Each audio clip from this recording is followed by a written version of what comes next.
We're going to get on to election news. Big primary race tonight, and the race that is being the most closely watched in the Concho Valley is the race for 72nd state representative. Incumbent Drew Darby faced the strongest challenge of his 18-year career in the state legislature. Governor Greg Abbott, of course, endorsed Stormy Bradley of Big Spring in her race to unseat Darby. Abbott vowed to work to prevent Darby's re-election after the longtime San Angelo Republican joined others in the state legislature voting against the governor's school voucher policy to send public funding to private schools. Of course, the 72nd district includes 10 Concho Valley counties. So far, the vote tonight has been going back and forth at times, including results from Tom Green County, with Darby leading by 58%. We can update that to 42%. Again, those numbers have been going back and forth, and this has been a very close race with between 4 and 8 percentage points. But at this point, again, those numbers have been updated as Drew Darby's lead moves ahead. Representative Darby's supporters are in downtown San Angelo tonight, around 1899, to watch the results come in. KLST's Sabrina Hoover is there with Darby. Sabrina?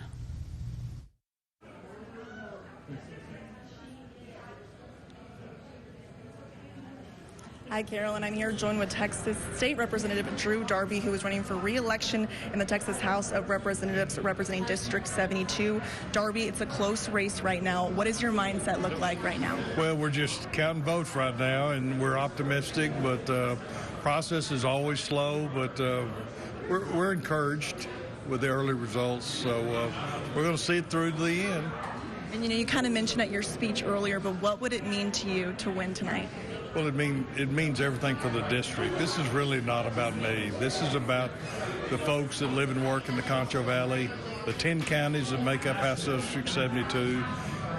We get to decide who we want to represent us in the Texas legislature, not somebody that doesn't live in those 10 counties or lives outside this state. So that's what's especially rewarding. A big talking point tonight was the school vouchers. You're opposed to that. Why?